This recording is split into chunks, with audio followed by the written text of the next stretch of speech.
এক ভাই প্রশ্ন করেছেন যে কাবিন যে বিয়েতে যে কাবিন করা হয় কাবিনের পরে উসুল ধরা হয় জি সেই উসুল ধরাটা কি শরীয়ত সম্মত কিনা বা এটার ব্যাপারে শরীয়ত কি বলে? আপনি যদি সত্যি দিয়ে থাকেন তাহলে উসুল আদায় হবে, আর যদি দিয়ে না থেকে উসুল করেন তাহলে আদায় হবে না, যতই আপনি লিখে রাখেন। সমাজে এটা একটা বিরাট ব্যাধি। কাবিন দিতে পারবে না, মোহরানা দিতে পারবে না 50,000, আর তার জন্য লিখে রাখছে 5 লক্ষ টাকা।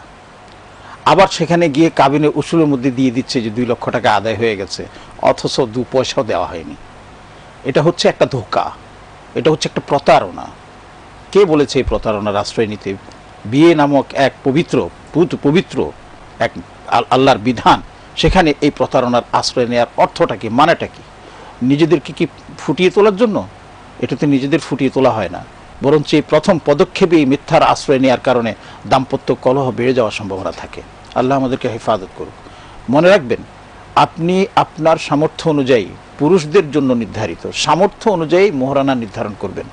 সমাজ কি বললো, কম হলো কি বেশি হলো, আপনি সেদিকে তাকাবেন না। ফালইউনফিক যু সাআতিন মিন সাআতিহি, যার যতটুকু সামর্থ্য আছে সেই সামর্থ্য অনুযায়ী সে দেবে।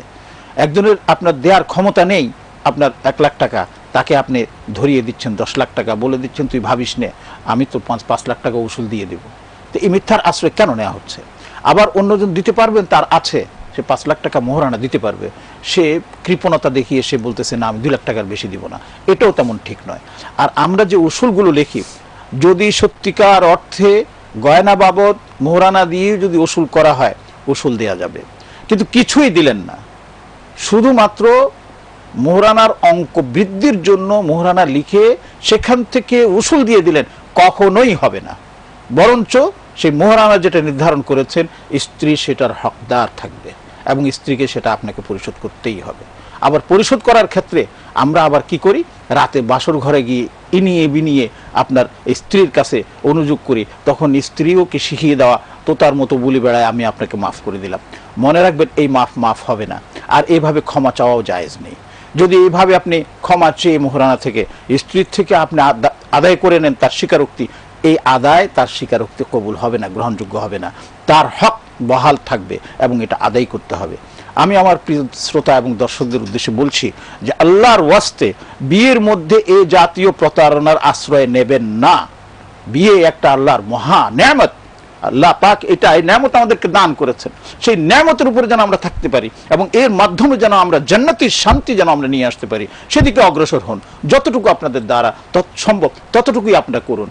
স্ত্রীকেও ঠকাবেন না, মেয়েকেও ঠকাবেন না, নিজেও ঠকবেন না। সামনের দিকে আমরা আসবো, সত্যের উপর প্রতিষ্ঠিত থাকবো।